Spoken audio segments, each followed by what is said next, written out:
So, you think you're untouchable? Word life. This is basic thugonomics. This is basic thugonomics. Word life. I'm untouchable, but I'm forcing you to feel me. Word life. This is basic thugonomics. Word life. And we are live here. Big League Banter is our new podcast, the Paul Petrucci podcast. I have my friends here, Mark and Greg, with me along for the ride. A nice segment of sports talk. We're going to do this, try to do this every week on our break. We'll see how it goes. But first, before we get into all of our sports talks, let's introduce ourselves, guys. Mark, let's start with you this time. Hello, everyone. My name is Mark Lezynski. I go to Rutgers, 21 years old. Got my final semester on my hands, studying criminal justice and sociology. Can't wait to get out of here and just love talking sports. All right, great. Glad to have you on the show. Greg, let's hear a little bit about you. Hi, guys. My name is Greg Lenzi. I also go to Rutgers, last semester as well. Study criminal justice, political science, sociology. It's been a tough 4 years, but we made it through with high marks. Let's finish strong here. Yep, and I agree. So I'm Paul Petrucci. I am the creator of the show. I bought this $15 mic.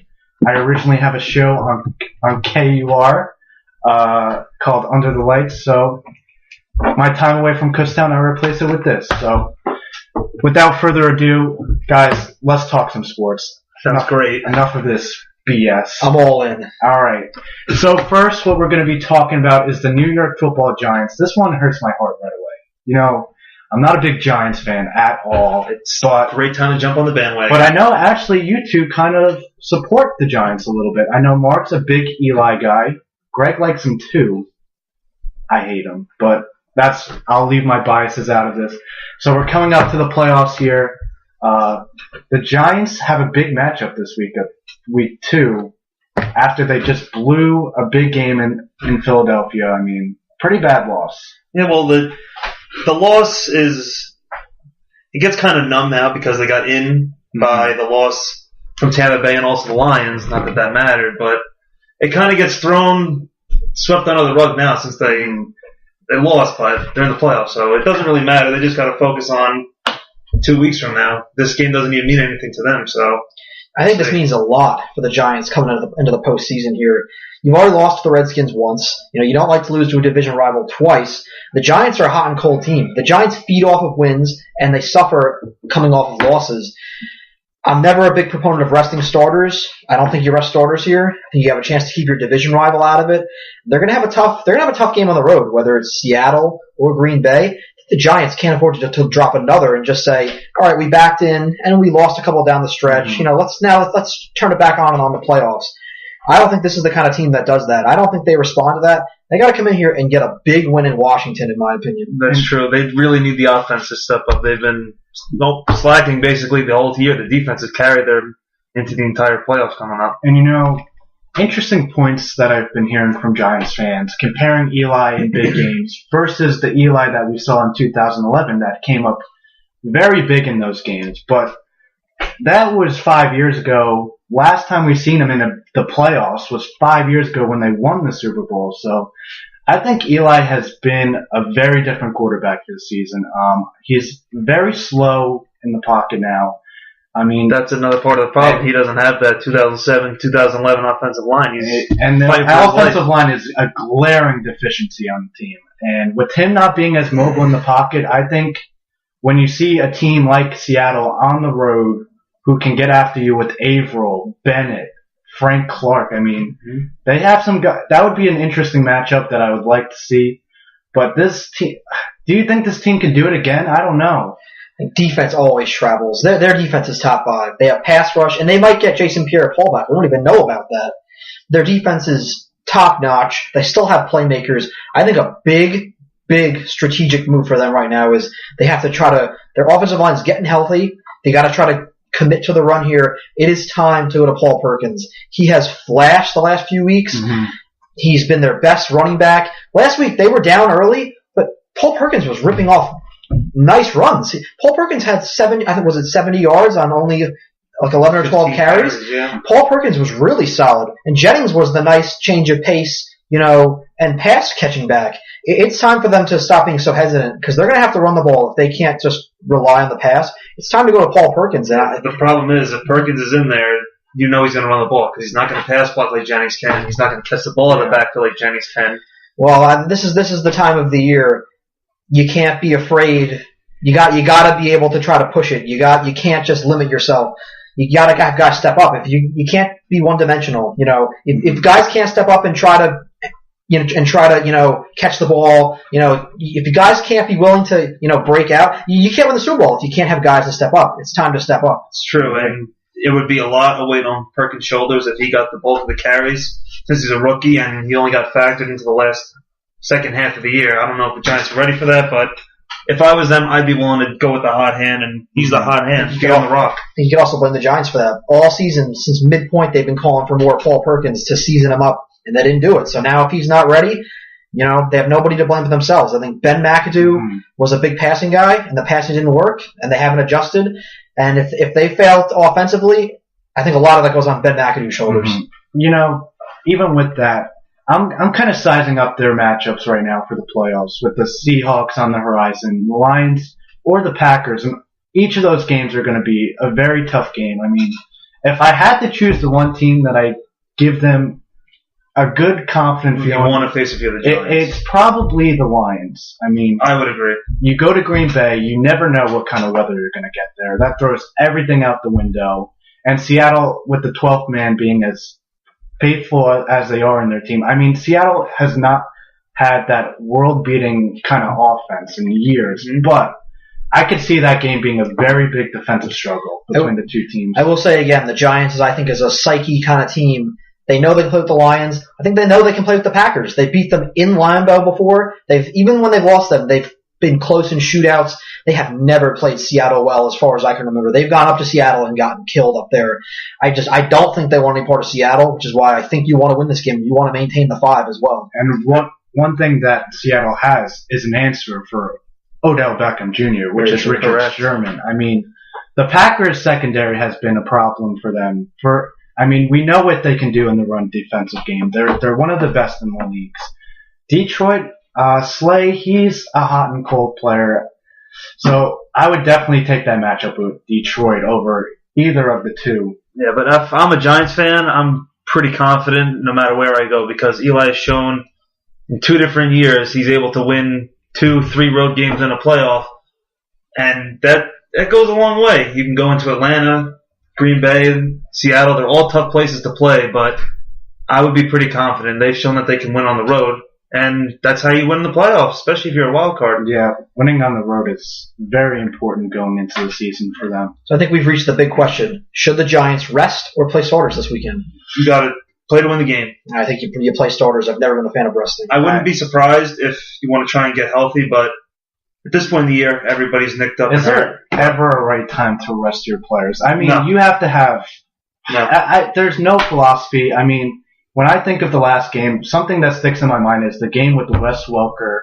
I think it was 2010, where he tore his ACL against Houston. That was a big injury. Well, look, also, just from being us fans here, I'm a Colts fan, you're a Jets fan, look at, I think, the 2009 season. Yeah, 2009 season the where Colts rested at halftime, and the Jets beat us in the second half, and we ended up getting bounced out of the playoffs in the first round. I understand the thinking at the moment, but in the long run, you got to think of just what's hot. Don't break the momentum. Don't break the streak. Just keep going. Play to win the game, and that's the ultimate goal of football. I will point to this 1 week stretch. If the Giants decide to rest starters and they come out and they get bounced early, I will point to you rest starters on the road in a game that you should have played harder in, while your division rival Cowboys, in a home game with nothing to play for, played their starters and played a great game. Mm-hmm. I will point to that as just 2 opposite ways of going about it, and one way which clearly worked and one way which did not. Yeah, but you could also go on the other side and say, oh, I don't want to get my guys injured. Like you could have Odell Beckham go off for a route, comes up lame, pulls a hammy, and he's out a couple of weeks. You can't prevent injuries. It's football. The way I see it, they haven't gotten their offense going all season.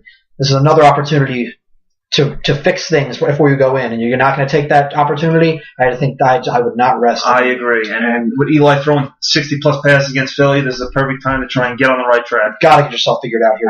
I think momentum also plays a big factor. If they could get a win against a team who's going to be desperate for that win, they're at MetLife, or are they in Washington? They're in Washington. Win, and they're in. Yeah, this is the season for Washington. Yeah, they need this win. They need this win big time. So if you could get a win against that team, and Washington, they're a very hot and cold team with Kirk Cousins and everything. They don't have that world-beating defense, and Mark's going to make fun of me for it because I like Matt Barkley, and he threw 5 picks last game, I know. But anyway, big game in Washington. That'll be a fun one to watch. I don't know if we had a prediction like right now. It's hard to predict if you don't know the starters. I think they're going to play their play. I'm assuming people are playing this week. I'm going to say the Giants 26-16. I would say the Giants definitely play their starters, especially since it's against Washington. They're probably already bitter that they lost to them earlier in the year, but Washington has everything to play for. They know how to play them. They know how to beat them. I see it as a field goal game, flip a coin. Either way, I'm going to say Washington wins 27-24.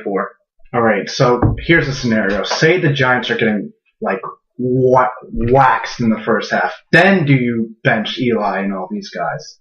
Let's say 24 to 0. If it's more than 3 scores at the half, I'll consider pulling them. I'll probably, no matter what, bring them out to at least open the second half. But if it gets clearly out of hand, then you take them out. If that is the case, I would be extremely worried about them even showing up to play for that game. Like, you got to set the tone in the locker room all week. Mm-hmm. We're not slacking off this week. We want to try and win this game. And if you come out flat like that, that is not showing a good sign to the playoffs. Losing 2 in a row and then going on the road. It's a recipe for disaster. You better hope you don't see that. If that's what we're talking about, then we're way worse than resting starters. Washington can put up points just with anybody. They're just a tier right below Atlanta with the top tier offenses. And what's the status with Janoris? I mean, he's probably one of the biggest injuries on the team. Well, he's the example. He's hurt, but they need him. You don't need to play him this week if he's not available. Mm-hmm. There's no reason for that. That's what I thought the thinking was going into the Philly game. He was questionable all week with a back bruise, I think, and they made the right move by resting him, even if he was hurt, because Philly, they don't have any wide receivers. They didn't really need him. But this week, you might need him if you're trying to set an example of how you're going to play in the playoffs. Do you think he's like the missing link of the team when he's not playing? Because, I mean, Philly's a team they should beat 9 times out of 10 without Janoris Jenkins. Well, you saw the defense won in that game. Yeah. Philly. I mean, yeah.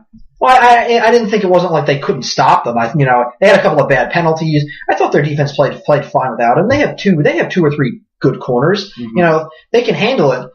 Right now, these couple games to finish the season, but I mean, you need them in the playoffs. Mm-hmm. I think that's the difference. You have guys who are clearly hurt, who you'd be pushing. If it was a playoff game, pushing them to try to get out there. That's one thing. If they're that hurt right with this last game, then you don't need to play them then. All right, now I got a question here for you guys. First, wild card weekend, you have to have one of these players on the field, one and not the other. Who are you taking for the Giants? Ooh. JPP or Janoris Jenkins? That's a very tough. You want to have both of them out there. And what I read today is that JPP is more likely for the divisional round than the wild card, actually. So, honestly, though, I think it depends on the matchup. I'm going to say that if you're playing Green Bay in Green Bay, you have to have Janoris. I mean, Rodgers will tear you apart. Rodgers might be the hottest quarterback on the planet right now. Might steal the MVP award, which we could talk about later, but geez, I'd probably say Janoris Jenkins. I mean, you have to. It's a pass first league. I'm going to say Janoris. Yeah, I'd probably say him too. Because the Giants' defensive line has held up very well without him. They've plugged in. They've still stopped the run. The line's been solid. So I would say Janoris. And it's funny you bring up that question. Because as we look, well, not really across the river, in the same city, we look at a team that's trending far the other way. We don't have any questions about who should or shouldn't be playing at this point. We're just looking to see young talent. We're looking at who should be fired and who should stay. And we are talking about the New York Jets, who are not a 10-5 team trending in. They are far from it at the bottom, looking at draft position. God. All right, let's see what you guys have to say about my organization right now. Okay, I'll start. Let's clear the air. I will not take anything personally. I know Good. All right, terrible. I'll rip them right here. All right, go ahead. I don't think, from top to bottom, management, GM, coach, they have no idea what they're doing, and they just want the season over with right now. You have a second-round pick invested as a quarterback, Christian Hackenberg, not even dressed for a game, and it's week 16 here. Get the guy in the game. You don't have Ryan Fitzpatrick locked up for the next 2 years or even next year. Everybody knows he's gone. Petty's out until the rest of the season. Just see what this kid's got. It's a second-round pick. You're not wasting time here. It's a win-now league. I know Todd Bowles always says that, but you got to try and invest in the future at least a little bit. The season's over. Just see what you got out of this kid. I agree with that. Mark, I liked a lot of what you said. The one thing I'll disagree with, I like general manager Mike McCagnon. I do not think it's been a fair stick for him. I think he's made some good moves already. I think he's had a couple good drafts. And again, he did not pick his coach. I think Woody Johnson has really hurt this franchise. Some poor ownership. How do you go 2 cycles in a row where you don't allow your general manager to pick the coach? You're just asking for dysfunction. He did it with John Isdick and Rex. Now they brought them in simultaneously. Your general manager has to pick the coach. That you're asking for it right there. But it was a tough season. They blew some games early, which I think sent them down the wrong track. Fitzpatrick, nobody thought he would implode like this. I think a couple of their veterans have really tanked quicker than they thought as well. They don't even want to play anymore. I think losing Decker was huge. The offensive line crumbled. Nobody thought Revis would become a bottom 10 corner, which is what he is. Some people question whether he even wants to play every week. I can see them cleaning house. I personally, I would get rid of Todd Bowles. I would allow Mike McCagnon to pick a new coach. Now he will be tied to this new regime coming in. This will be his fate. I think Todd Bowles has to go because I think you've lost a team. In the NFL as a coach, if you lose your team, you have to go. You can't bring back that's the same thing as being a lame duck coach. The guys don't want to play for it. You've lost your guys. It's time to go. Every week he talks about how he has control of the team in the locker room. Who's controlling Sheldon Richardson? Every week this guy has done something else. But don't worry, we've talked about it. We sat down. Really? Because I don't think the guy gets it. And then you don't even discipline him by sitting him. You play him every week, and the guy's still not making an impact. This team's Todd Bowles doesn't know what he's doing. Sometimes your play can outdo what you do off the field. Yes, he did last year, but this year he's been terrible. From driving 130 miles an hour with a gun, marijuana, and a kid in the car to getting unsportsmanlike penalties, making Snapchat videos, being late to meetings and stuff with Wilkerson earlier in the year. I can't see him wearing green and white. Here's the clear answer to the Todd Bowles question. He was, in his late 50s, almost 60, been a great coordinator. People kept saying, it's about time Todd Bowles got a job. Why didn't this guy get a job? This is why. Some guys are just career coordinators. They're just not meant to head coach a team. Guys like him, guys like Rex Ryan, they're great at what they do, and they're just not meant to run the full ship. And I think that's what we've seen. Well, now, if we're in the same position last year, you're thinking, oh, he's a pretty good coach. 10-6, win and you're in against the Bills. But I don't know if I'd say that. They beat up on a real bad schedule, and you could point to a lot of bad coaching decisions last year. I agree, but he also don't get me wrong, he deserves a lot of the blame. He does, but look at their personnel on offense and defense and special teams. Their special teams is garbage. Well, they're not good, but there's a lot of coaches that maximize. But I think but it's just the in-game coaching decisions. Yeah, I wasn't calling for his head last year. Agreed. He did a decent job last year. I mean, you could rattle off a couple, like the punt against Pittsburgh. The New England. This week, let's also kick a field goal when we're down 40 points. 4th and short. One of those old style coaches for morale. We don't get shut out. We'll at least put 3 on the board. What does that do? What does that do? You're worried about your team's morale going into the last week of the season? Look at the plus-minus differential in the last month. Colts, Dolphins, Patriots. Hey, just end the season. Don't I even think play it week comes 17. down to one thing, honestly. You can have whatever coach you want, but at the end of the day, if you don't have a quarterback, it's all irrelevant. Rex hasn't had a quarterback in the 6 years that he's coached between the Jets, the Bills. Now he's canned again because you need to find a quarterback. And, we haven't been able to groom a quarterback like the two. Denver is going to be in the same situation finding a quarterback too very soon. But they have the defense, but it's really frustrating, guys. I've been a Jets fan my whole life, and we haven't had one. Your best quarterback has been Chad Pennington and Testaverde. But still, if those guys were playing today, where would they? They wouldn't make the top 10. No, they weren't even a top 15 quarterback. Vinny might be a top 15 quarterback when he was playing with the Jets. Yeah, but still, that's not 96. That's even before I was even knowing what's going on. Yeah, you're still crapping your pants. I don't know. The thing with Bowles, I think he's going to get another year. I think he will. I think he's going to get one more. I think he will, but should he? They are not. They're not setting a good example for why he should be there. They come out flat every single week. You get blown out by 30, 40 points, and this is the time when you want to show up and play for your coach. The season's lost. You're not going anywhere. At least don't look as bad losing by double-digit 20, 30 points. It just looks bad for the entire organization. I think regardless if he's back, if he is back, there must be massive staff changes across the board. Special teams, you could have a new coordinator. I think Chan Gailey's system is time to go. I think it's time to hire a real defensive coordinator this year. Bowles, I think, should. If he was focusing a lot of his attention defense, they need a real coordinator. Rex Ryan's available. It's true. I don't know if he's going to coach again. I agree. I think maybe a change with Chan Gailey is where you start. You saw the Fitzpatrick bravado and everything, but let's get a coordinator who can come in and groom one of these young quarterbacks. I've seen Petty. I don't know. What do you guys think of Petty through 4 games? It's a small sample size. And I was not. He didn't show me absolutely zip in these 4 games. He might be one of the most unelusive quarterbacks that I've ever watched. The way the Jets roll, I would say start of the 2017 season, their starting quarterback is currently not on the roster. I didn't love what I saw. The one thing I'll always say though, people say when you're a bad team at the end of the season, you play people and then you figure it out. It's hard to judge play in the last quarter of a season on a team that has 3 wins and who's out of it. It's hard to judge play like that as well. Play is different when a team is in it, but I would absolutely I would have my eyes out there. I'd be looking for something else to put on the field for next year. All right, one name before we move on to our next thing. Everyone's talking about this Mike Glennon guy. What do you guys think? How many games did he play? Did he play a full season? I think he played a full season. He might have got injured with a shoulder injury first year before Jameis. I'll look that up, but there's a lot of hype around him, and I've seen that he could get paid $12 to $15 million. Look what Chase Daniel got for sitting the bench.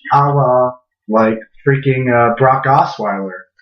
You got to play. Well, the problem is, I think he could be. I think he actually could be decent. I think what we saw from him was better than Brock, but the problem is we saw that 3 years ago. He hasn't played real meaningful football in 3 years, and he's got to be close to 30 already. First thing that comes up is Bucks Mike Glennon destined to sign with the Jets. I'd take a flyer on him. I would take a flyer. There's nobody going to be worth drafting in the first round. So what are you going to do? Stab on another middle round quarterback? If that's the case, then you just may as well play Petty again because that guy would be in the same boat. I think you got to bring somebody out, not via draft and outside the organization. That's what I would look for. I would hate to say this, but I think no matter who they bring in, they're still in a lot of trouble. Yeah. Of course, the quarterback's the number one concern, but. All areas of the ball they need help. I've seen that they could have upwards of $50 million in cap space this year. There's a lot of these older veterans who are coming off who they're going to cut. Yep. They're going to cut Darrell. Personally, I don't think Marshall should be on this team. They might trade Revis. If someone's willing to take him, they could just cut him. He should be gone. David Harris is going to be gone. Ryan Clady will be gone. They're going to have a lot of veteran cap that's going to be gone. Of course, when you get rid of these guys, it means you're going to have to fill a lot of holes. You don't just have cap and the holes are filled. But hey, that's the best way to win right now. Because their draft class, as you've seen, has been pretty bad. I'm going to put it out there. This is the not sexy pick in a draft, especially first round, especially very high. It's never sexy taking an offensive lineman, but I love taking an offensive lineman. you need. Look at the Cowboys. I think there's a few positions in this league that you have to try to fill. You need a quarterback. You need a star rusher. There's another position I think you'd love to have. You'd love to have one of those 10-year left tackles. Yeah, push it. If I'm the Jets, I'm gonna steer away from taking a running back like Fournette. I mean, yeah, he could turn out and be like Elliott. Running backs are a bit. Yeah, they're almost expendable. You can plug anyone. Look at the Jets running backs the last 5 years. Sean Green. They've all Thomas been Jones over before him. Matt 1,000-yard backs. Yeah. I mean, I'm not too worried about the offensive line. Is definitely an issue. Mangold is someone who I can see retiring. So there's a big center that's going to be big gap there. He either will have taken a pay cut or he will be gone. Agree? He's not coming back at the same time. I think he's going to go like Ferguson, like he did this. And the way he's getting hurt now, the last 2 years before that, he was a freaking Iron Man. But now he's whittling away. It's time to replace him. It's just get a whole new group of guys in there. I think they might have caught a break with Brian Winters getting injured. This could really hurt his market, and now they think they could get him back. He actually has become a nice guard. Yeah, and we've seen some Matt Slauson.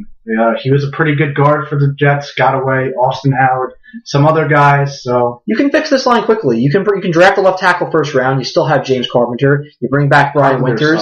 You bring back Winters. A lot of guys, writers have said they like what they've gotten from this guy. Is it Snell? Oh, Brandon Snell from South Carolina. At right tackle, you may only be looking at possibly a new pivot and maybe one other position, and you can fill that in free agency with linemen. Yeah, I think it's going to take a while, guys. It's going to take a while. Yeah, they're not going back right now. But plus, Tom Brady's in your division, so you could just talk. We'll be right at this point next year. Let's move on. So, big statement win from this Dallas Cowboys team. We can't talk too bad about the Cowboys. This is a Cowboys sacred house because of my dad. What was the score in this game? 42-21? 42-21. And there was 21 all at halftime. That shows a very good defensive outplay in the second half. I know we said, benching players and everything. There's one guy I'm benching, Elliott. He cannot get hurt for the playoffs. Hey, you know what? Put Tony Romo out there, week 17.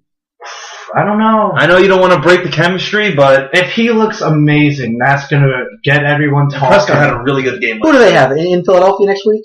They're in Philadelphia to end the season. Philly's not playing the place where he tore his collarbone at least 2 times, broke his collarbone at least 2 times there. I want to at least say this. We were talking about the Giants earlier with what they should do. I look at the game last night. Maybe the most impressive win for the Cowboys this season. The Cowboys won a game which they didn't need against a desperate team and did everything right and played their best game of the season in a game that they had nothing for. I'll tell you what, the people who are doubting kind of the Cowboys, anybody could beat the Cowboys, Tell you what, I don't want the Cowboys. Yeah. The Cowboys are a good team. Everyone's saying the NFC is wide open. No, it runs through Dallas, and that's just not a cliche. They are clearly the best team out there in the NFC. Honestly, I would give the MVP award to that offensive line. I know you can't. 5 guys. I'll tell you what, I'm a huge fan of Rob Marinelli on defense. That's the one. Everyone all season they've been saying, I'm going to answer the question. Everyone goes, they have a great line, good quarterback. They have a bunch of no-names good outside of Sean Lee. How has their defense been good? You know what their defense is? They have a bunch of okay players. You know how you maximize with talent when you don't have it? Great coaching. And he is up there. Of the great individual defensive coaches right now in the league, there's a couple names that jump out. You have Belichick, you have him, you have Wade Phillips. Those guys maximize defensive talent. And say what you want about Dallas all throughout the years. They haven't won. They won 2 playoff games in 20 years, but I'm not the biggest Dallas Cowboys fan, but I will admit football is a lot better when they're good. Yeah, and we could see hell for some people. The Patriots and the Cowboys, I mean... Can we all agree right now what we would love to see is a third NFC Championship matchup? I would Giants, love to see Cowboys. Wouldn't we love to see that? I thought you were saying round 3 Patriots, Giants. I'd like to see that too. How about NFC also. Championship game? Or, the 6th seed would have to win, but I would love to see part 3 Cowboys, Giants this year. Part 3 Giants Patriots from West. And if we don't see Giants Cowboys, I would love to see Packers Cowboys. That's a historic matchup. That's a history kind of matchup though. Cowboys Packers. That is a Tom Landry, old vintage Cowboys going into Lombardi Packers. I don't want any part of Aaron Rodgers right now. The way he's slinging the ball doesn't matter where he is, in the cold, at home, in a dome. Forget it. He might win MVP. Okay, they found this new Ty Montgomery weapon now. Jared Cook's getting involved too. Don't bring up that name on the show right now. The defense seems to be figuring it out. When Clay Matthews is in there, I think we're going to have a fun playoff picture from the NFC side. AFC, I won't say that. All right, let's shift towards the entire playoffs. Who do you guys agree New England is the favorite to win the Super Bowl? Or do you have an argument for another I'll team? say they're the AFC favorite. I'm not going to make them a favorite over Dallas. I think Dallas and New England are their conference favorites, and I don't know if you can say one's a favorite over the other yet. So you're saying if it is Patriots-Cowboys, forget about how they get there, you're going to say Dallas is the favorite in that game? I can't see that. I think experience goes a long way. I won't say that. Who is going to bet against It's gonna be a toss-up. Brady? The two heads of the offense, two rookies going against Tom Brady and Bill Belichick. Imagine that storyline. I'll tell you, we'll see. People have said, and I've said, did the Patriots outsmart themselves this year? I think that this is one of their lesser defenses. They don't seem to have pass rush. I'll tell you what, against this Dallas team with this line, if you can't stop throwing and you can't rush the passer against their line, Dallas could have good matchups against New England this year. Do we have an update on Tyron Smith? I know he got hurt. I think they have him out for He's precaution. okay. He's okay. Yeah, because he's a It was big a mauler big on that scare. line. I mean, I don't know if anybody noticed also, the Cowboys here late in the season, a nice little jolt in the pass rush from Randy Gregory coming out of nowhere, get him on the field, get 30 snaps from him a game. Mm-hmm. I mean, he's not someone who's been proven at anything. Though. No, but if he can give you Anything something, you can get out of him this is a bonus. This Benson Mayowa has been unblockable. They've found some names, and they've again. Tyrone Crawford just got a The big secondary is contract. pretty solid with Brandon Carr and Barry Church. Marinelli, the magician, he has just put these guys all over the. If you watched the game last night, they had no answer for Matthew Stafford and Zach Zenner. Come out in the second half, and they made Stafford look like a rookie. They couldn't move the ball at all. They said, you know what? Fantasy win title. They said, you know what? We're going to play some press man. We're coming at you. I was impressed by Dallas. I'll say though, Sean Lee, probably the unsung hero of the NFL. Pro Bowl snub. And he didn't make the Pro Bowl, and he runs that defense all over the He's field. been hurt every year the last few And years, and now he's healthy, playing his ass off. They're going to get the cornerback who was Mo Claiborne. career bust until this year. Had a great year. Tore his patella, and he's playing his ass off the first half of the year. You're gonna have a lot of secondary pieces. You got him. You got Byron Jones. You got Carr. You got Skandrick. It's a lot of cover. They have the tools to do it. I am not a Jerry fan, but Jerry and Stephen Jones have put together. This is how you build a team. They've built it. And that's all they're concerned about is getting back to the Super Bowl. And if they can get there, they got as good a shot as anybody else. I think there's a big reflection on Jason Garrett. I was in his corner all those 8 and 8 years. I think he's a good coach, like Jason Garrett. Maybe Coach of the Year? Question mark. Could be. He's definitely in the top discussion. Him and Jack Del Rio, I'd say, are the top two to get snagged out of As war. much as I can't stand the AFC West, you can't count on Andy Reid as well. Yeah. That team looks dynamic right now. They just find ways to win. I told Mark convincing this. sometimes. I think they're the only threat to the Patriots, and they're not even a huge threat to them. I mean, you don't have the quarterback there who's going to win. I'll still say Big Ben on the Steelers. I agree. I don't think they have the horses on defense. Yeah, but exactly. Home field advantage for New England. You can't beat that. I'm sitting here right now. I can't see Kansas City going in there. If it was at Arrowhead, possibly. I'll still say with Kansas City, they've been more explosive, but they're still explosive around the line of scrimmage. They still can't go down the field. And in New England, we've seen them the last couple of years have to go to New England. Bill Belichick knows I'm going to keep it in front against Kansas City. Take away Kelsey and Tyreek Hill. I was going to say him. He is a huge X factor. Kelsey has been on fire. No, not Kelsey. Him too. Hill can break open the game at any point. See, in this game, I think this is a game you love to have Jamie Collins to match up against Travis Kelsey. Yeah, where's he at? I mean, even Jamie Collins is not matching up with Tyreek. He's the fastest. No man one is. You got to get two men on him. I mean, they do. Your whole defense has to be flowing with him wherever he is pre-snap, and you have to rally to him. X factor of the game, Matt Slater on special teams, one of the best special teams guys in the game. It's a weird X factor. Yeah, I won't go with you on that one. No, seriously, if he can break it open when the defense isn't on the field without Malcolm Butler and all these guys. All right, AFC Championship game. Would you guys sign up for that? No, I think I'd rather see Pittsburgh. I'd rather see Pittsburgh. I hate both those teams, but I would like to see them. I think I can tell you one thing. I will be rooting for whoever the NFC team is. Not even a big Cowboys fan, but I will be rooting for the NFC this year. I don't know. I just hope to see good games. Like I can't find myself to root for one AFC team. I think the thing is, as much as I don't like the Patriots, and as much with all of that, the field is so dry. I'd rather just throw them in there from some more history standpoint with the Patriots. You know, what if they lose another? What if they win another? What will that do? Let's at least get it. Let's just throw them. I would be happy with them. Let's just throw them. Let's just throw them for a history standpoint. Can they fold as a franchise? Yeah, well, it's different for you because you just won a Super Bowl and you beat them. With teams like us, yeah, I mean, Colts cannot beat them ever. I'm all right. I mean, we're the one team Tom Brady has a losing record against career-wise. All right, so we're rating. Who do we want to see from the AFC? I would have loved to have seen the Raiders in there, but without Derek Carr, that's not happening.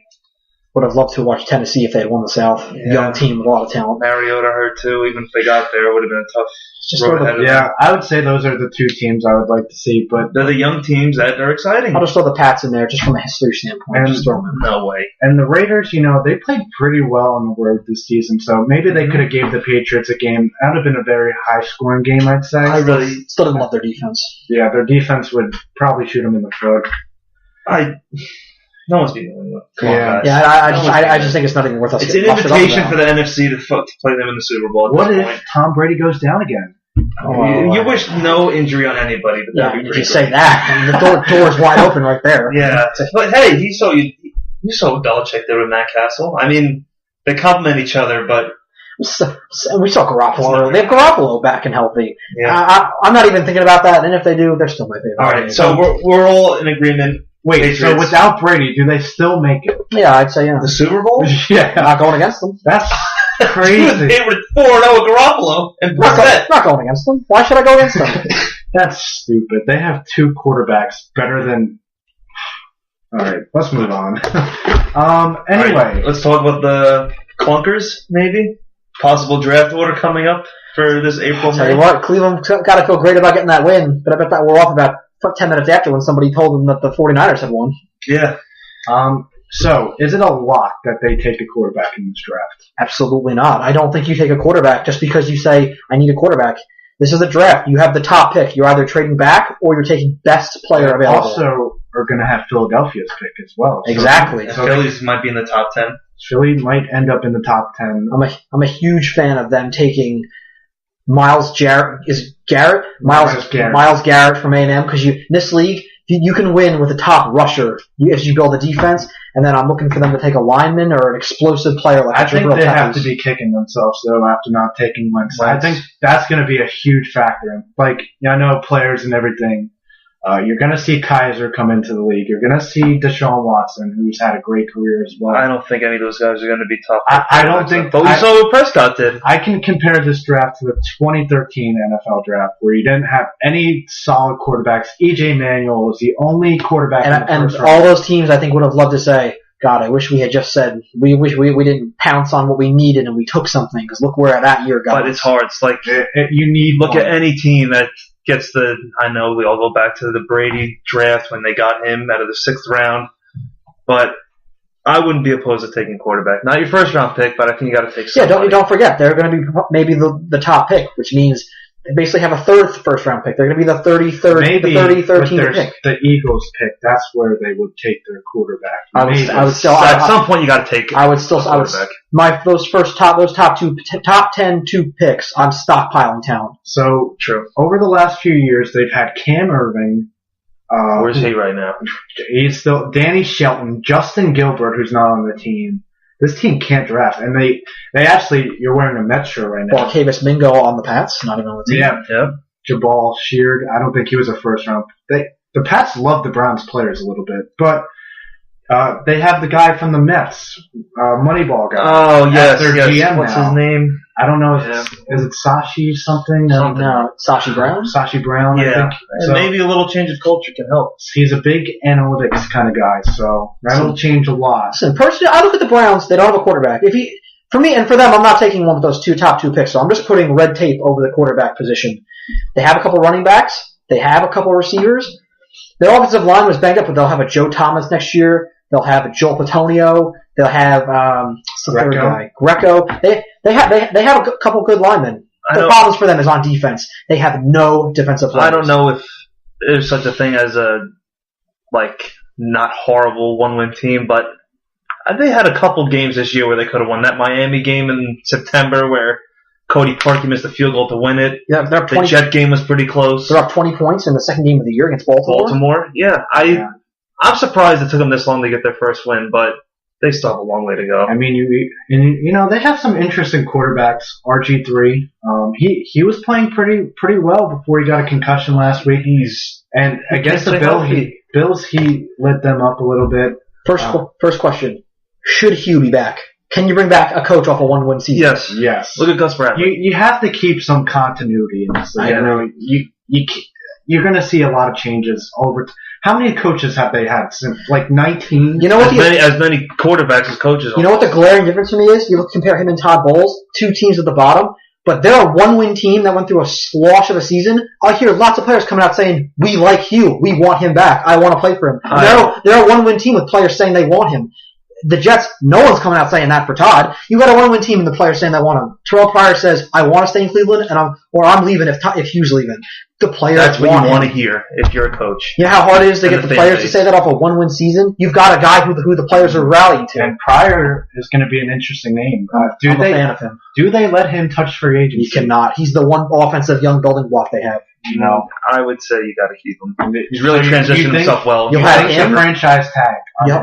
I would think about it. But, dude, if he Find a way to keep him, he's one of the top receivers. I know. Find a way to keep him. Next year, if healthy, they could open up with him and Corey Coleman. They have a couple of offensive players.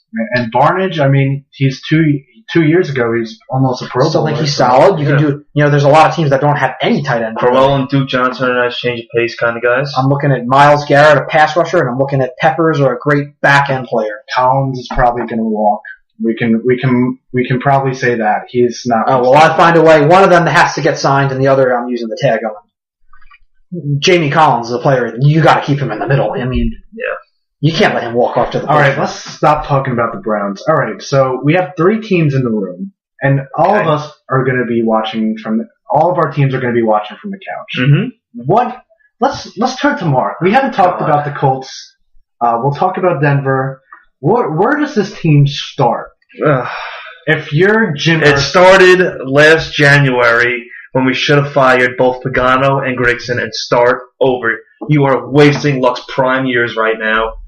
The GM, I cannot stand this guy. He has done jack since he's gotten here. I like signing Trent Cole, Frank Gore. Yeah, he's been nice, but he's a dinosaur back there. How many games did Arthur Jones play for them? Yeah, he got a huge contract. Him, Kendall Langford, Andre Johnson, Hakeem Nicks, just guys that are people loved Andre. Band-Aids for a short year, then they're out the door.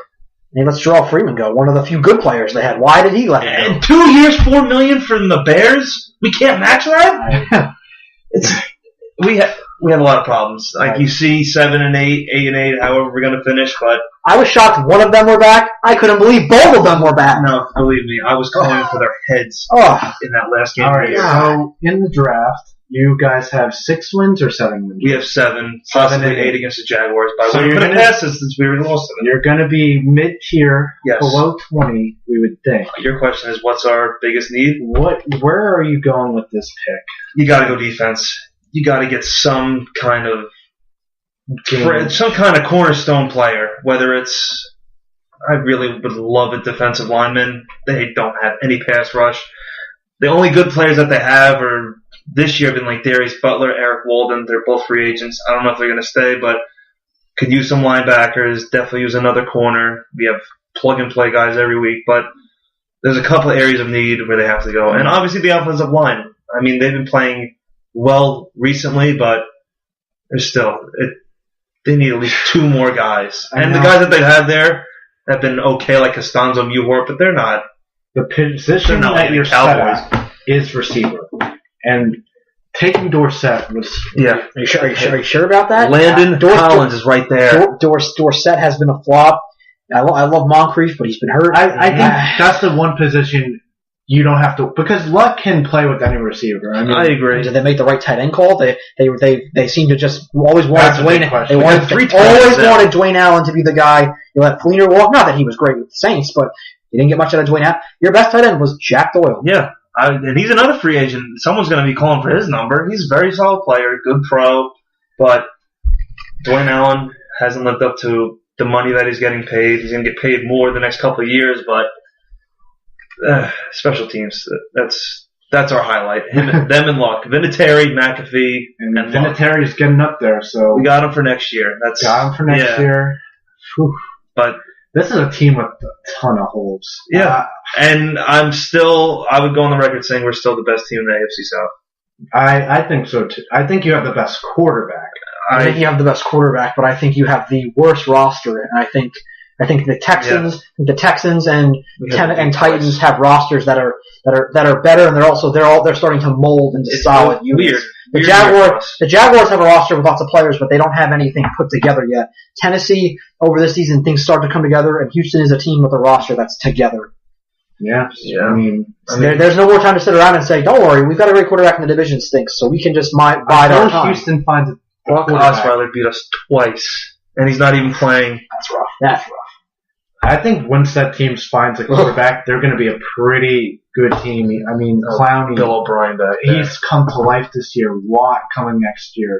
Hopkins. Lamar Miller's a solid back. They have players on that team. Doesn't Tennessee have a top first-round pick from one of those trades? Yeah, they do. Do they have the Rams? They have the Rams pick. They're going to have a top 10 pick from the Rams. They're going to be able to throw a great player in there. They've got the line. I love what they've done on offense. They have a good quarterback. They have line. They have the horses on the line, and they have two running backs that will just wear I you think out. that has to be a defensive pick. Absolutely. Yes. I think you could look at someone like Jabril Peppers for that team. They need secondary. He could be a guy, but I was looking at the best player available defensive player for them. They just need to add a playmaker on defense. And Rakpo, one of their good, solid players, come back a little bit. Jarrell Casey on the line too. Jarrell Very Casey's nice player. always been, Wesley Woodyard's good too. Could be stunning. They're not like they weren't a bad team, but if I was ownership, I'm just in the GM. I'm just gonna touch the waters and just see what the head coaching candidates look like, because I don't think Mike Mularkey is the future quarterback. I think he's done a great job this year. I think he did a good job, but I think you can do they better. had the first overall pick. I don't think he'll be the guy that gets you over the hump. All right, I agree, but who are you going to go out right now? No, I'm just going to take a look. The Patriot coordinators are always out there. The Lions defensive coordinator is solid. You're going to have candidates out there. Defensive coordinator, what's his name? Patriots. Oh, Matt Patricia. Matt Patricia, Yeah, Josh McDaniels. Jackass always wearing the red and the pen in his ear. Terrell Austin, Vance Joseph. You're going to have some coordinators out there. Anthony Lynn did a great job with the Bills offense. But if you're the Patriots, I know you might want, if you're on that team, go take a promotion somewhere else. But if winning is your forte, why would you leave? There's been reports that McDaniels might be your head coach in 2017. I think he is a goner. I think he is gone. He's learned enough there. I think he's going to get a second chance. I think he'll either be coaching Jacksonville or Los Angeles. Kyle Shanahan is going to get a job. I think he's done a great job. A lot of teams, a lot of defensive, offensive coordinators would love to take that LA job. Will anyone lure John Gruden out of the booth? There's one team who needs to get him. Fire Pagano. We'll gladly bring him in. And it's the Colts. The Colts need to get John Gruden because he loves luck, and he put that. I'll tell you what. You don't think it could happen? You don't think the guy would leave? I would be mouth-watering over the possibility of luring John Harbaugh. Jim Harbaugh out of Michigan to pair him with Luck again. He might go to LA. You have a better chance of seeing freaking Tom Landry coach again than Jim Harbaugh. I wouldn't be opposed to that. No, he is not coming back this season. I see. The problem is, I think he will be coming back, but it's too soon. It's not this season. He will come back. I think he's locked into Michigan for 2 more years at least. And he's got that endorsement deal with Jordan. He's making plenty of money. He's getting paid almost $10 million a year over there. The camps he's setting up. He's put too much legwork into Michigan to leave right now. And you see like his social media stuff. He loves it there. But I could see him taking another shot. He's gonna go to the NFL, but I can't see it before. At least they have to get a big. You know what the thing is? I think he's as big an ego guy as anybody. He's not leaving until he has beaten Ohio State. I agree. He must beat Meyer and Ohio State. I think a national championship too. He needs to get. I wish they were in the playoffs. Oh, me too. I mean, we could go with that route. Let's stick with the NFL, though. Yeah. Quick question. When does the playoffs start? Is that soon? January 1st. Monday, I think. Yeah, right, January 1st. Yeah. Interesting. Watch Alabama run through, but... Yeah, I mean, it's football. Washington is the sacrificial lamb, as we call him. Chris Peterson done a good job there. The spread is 18 points. They are not getting close. No, absolutely not. Yeah. All right, so back to where we were on the draft here. We're looking at early in the first couple of rounds. Oh, now it's your turn, Denver. Yes. Oh, that's right. All right. Disappointing season. Disappointing season. And 1.4-0, another 0.7-3, 7-3, and you're going to finish probably 8-8. Not the finish you wanted. Offense really didn't come together like they were expecting. I would argue we had the worst offensive line in the league this year. Our offensive line was brutal to watch outside of center. Who's that, Paredes? Matt Paradis. Too bad hips, probably going to have double hip surgery. Oh my God, what is he, 80? Didn't practice since week 3. All right, so let's focus on out there. What good does Denver have besides their defense? I mean, Denver's defense will be back. That's what we all know about. All right. That's tough. They wasted another great defensive year. But the full secondary will be back. They're going to be missing no one in the secondary. Vaughn will be there. Shane Ray was better. I think he'll be back. They absolutely need another inside linebacker. They must get some defensive line reinforcements. That was their one area. You could run the ball right at them this year. So Malik was a big hole. It was a big loss, but they couldn't afford to give Malik, what did he get, $90 million for an interior D lineman? He getting paid like 10 a year. Jacksonville wanted to give it to him. But him and Danny Trevathan were big losses, but you can't keep everybody. Mm-hmm. But they need, personally, no one on the offensive line is safe. There's absolutely no one safe outside of center. There could be 4 new line starters for me. Russ, for me, just to rebuild some cap, Okung is walking. He was terrible. He's walking. Really? They're locked. I never understood the Donald Stevenson signing. He was terrible with Kansas City, giving him 3 years, but I don't understand how you can justify having him back. You're going to have to eat that dead money. What about their tight end play? He was horrible. Tight end, they could use somebody else. They're going to have a lot of guys. They liked A.J. Derby. Jack Doyle? They won't spend big money at that position, but I think they're absolutely, the first round pick must be offensive line. They're going to look for some defensive line. They must take, I think, at least 2 to 3 offensive linemen in this draft. They're going to look for a defensive line. They're going to look for maybe a little run-stopping defensive help. See, Denver's not that far away. And the problem, they have to try to somehow find a third offensive weapon. It was so obvious they had no one in games outside of Demarius or Emmanuel Sanders. Big bust though, Cody Latimer. Yeah, he's really waiting on it. I've heard his name too many times. 4 years now. I think to this point, he's a bust. I think to speak more that he didn't do anything, that he couldn't even crack the field, and they didn't have a lot in front of him. No. When you want Brandon Stokely or Wes Welker. CNN was the better of the Nebraska bunch that year. They absolutely were. You got that right, Paul? Hey, look, a good draft pick for you guys. Yeah. I'll give you 5 for that. Yeah. Nice. All right, now let me pick your brain here. What is Semion's?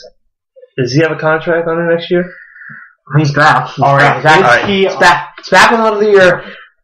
He did some good things. He should come into camp with the leg up, but he should not be assured of the job. He should come into, and also they absolutely should play Paxton Lynch this last game. There's no reason to play, and he's banged up. Simeon, no reason not to give Lynch another game, season him for another game. No, Simeon will come in with a leg up, and the question everyone wants to hear, I'm sure John Elway will get on the phone and he will inquire about Romo. But I personally do not believe he will be on the team because one, John Elway does not take guys at his price that he doesn't want, and Romo has a huge contract. So unless he's cut and he's signed just clean cut, and then they sign him, if he's cut and he's just on the market, that's a whole other story.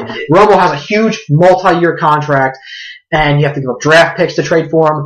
They will talk about Romo, but I don't think that conversation will be very long. I can see the chips falling perfectly in his hands, and Romo will be your starting quarterback next year. It depends how much Romo wants to win. Romo's going to have to take. I think you're going to see Elway, what he really thinks of this team. The object is to win a Super Bowl, and he puts you right there. The thing is, they have to. Elway's going to have a lot of cap. He's going to have DeMarcus Ware will not be back. He's going to have a couple other guys. They're going to have some good cap space. Elway can. Yeah, this is for 2 years now. You haven't seen since the team was solidified. You haven't seen Elway go. Those first 2 years, Elway was going out there making splashes in free agency. Mm-hmm. Elway was the big spender. He will make a big move this offseason. Tim Tebow? Never count it out. He always finds a way. He's somewhere else playing baseball. I mean, unfortunately, as much as I think they want him back, he'll be playing baseball this fall, next fall. So he's going to be making a playoff push for probably the New York Mets. City Field. Stop it. This guy always finds a way. He knows what he's doing. No. We're going to see this guy, probably a big lefty bat off the bench for the Mets in the fall. That's comical. Say it now. We'll see who's laughing.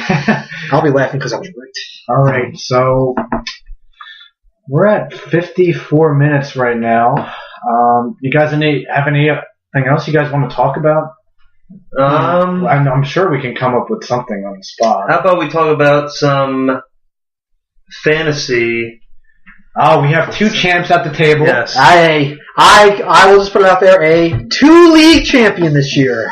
I won a very big league, $200 buy-in. And Paul is unlucky runner-up at the table. So we have experience here. Yes, we have credentials to run this show. Let's talk about individual players that MVP really helped us get to where we were. Oh, Melvin Gordon was huge for me this year. Yes. Thank God. Him and McCoy.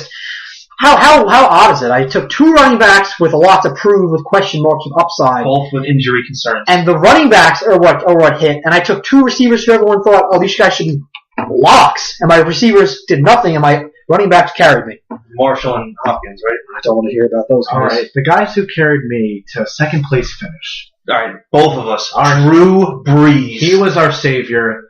You doubted me all offseason. I don't want this guy. And I said, no. You know, Take a pick on him, and he was phenomenal. You know what happened, Mark? My ego got in the way. I was like, I don't need these magazines and everything.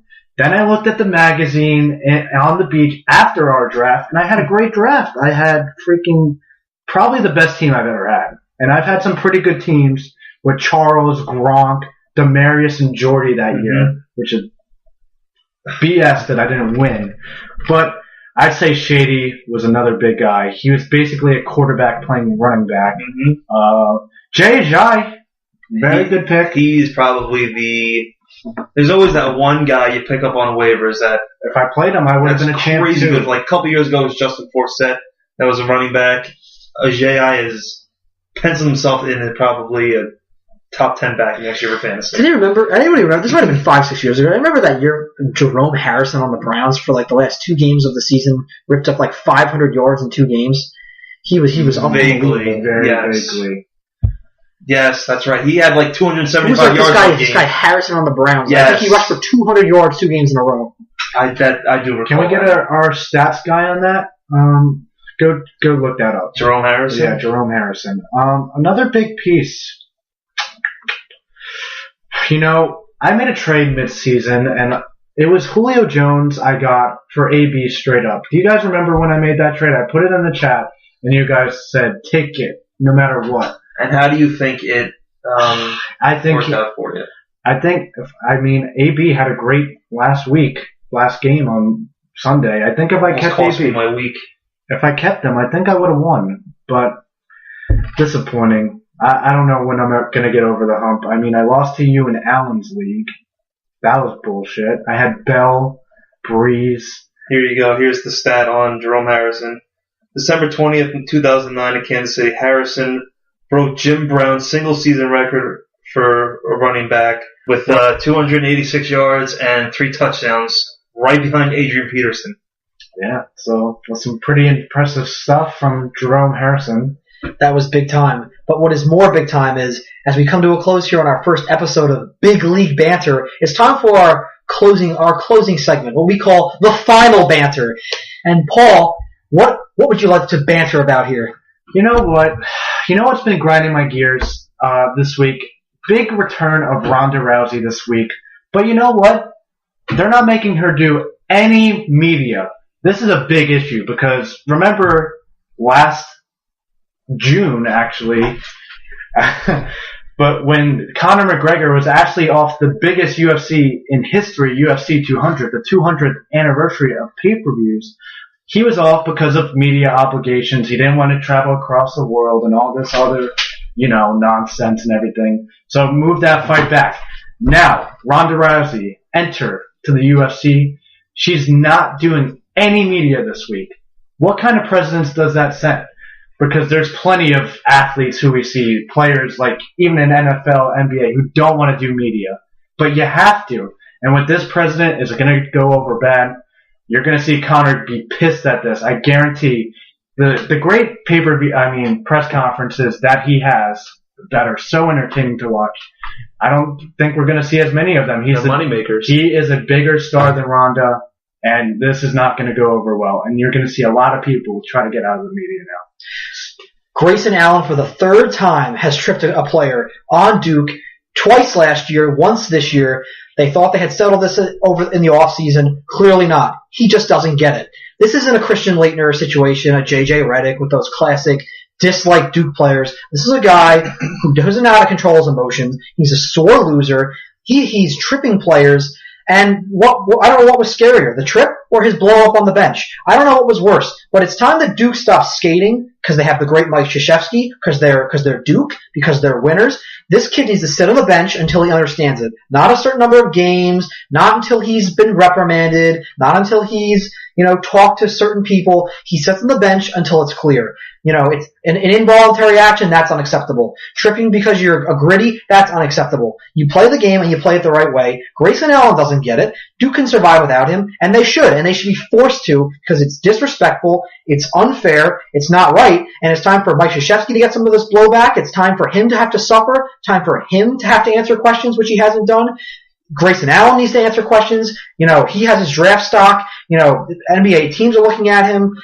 It's unacceptable. It's dirty. It's typical Duke. And I think everyone's tired of it. And I think this kid has got to learn what's right and what's wrong. And certainly tripping is wrong. More hated than J.J. Redick before we go on? I think he's getting up there. All right, Mark, you're up. It's hard to follow up on, but for my final banter, I will continue with basketball, but I will be touching on the NBA and how coaches decide to rest their players, which has been going on for a few weeks. As we know, with the Cavaliers, with LeBron, Kevin Love, and Irving, they didn't even travel with the team, which I find to be pretty bogus. At least have them travel with the team and, don't not play. I can understand you want to rest for the playoffs. It's a very long season, excuse me, but play 10 minutes, 15 minutes. The fans that are out at these arenas when you're an away team, I would say a lot of them, maybe majority of them, are going with their kids like, I want to see LeBron tonight. I want to see Steph Curry. Let them play. Be like the Golden State Warriors last year that went for the title. Like, no, we're not going to rest our players all the time. We're going for the title. You play to win the game. Your stars, they're the ones that give you the best chance to win. These guys, 20, 30 years ago, the Jordans, Birds, Magics of the world, they didn't not travel with the team and not play. So at least give us some benefit of the doubt and play for 10, 15 minutes. Just break a sweat. Do something. Don't not travel with the team. It's not right. Now you're getting paid to play. Be there, play, win the game. I like it. I'm Greg Lenzi. I'm Paul Petrucci. And I am Mark Lezynski. And this was the first episode of Big League Banter. Thank you for listening, and goodbye.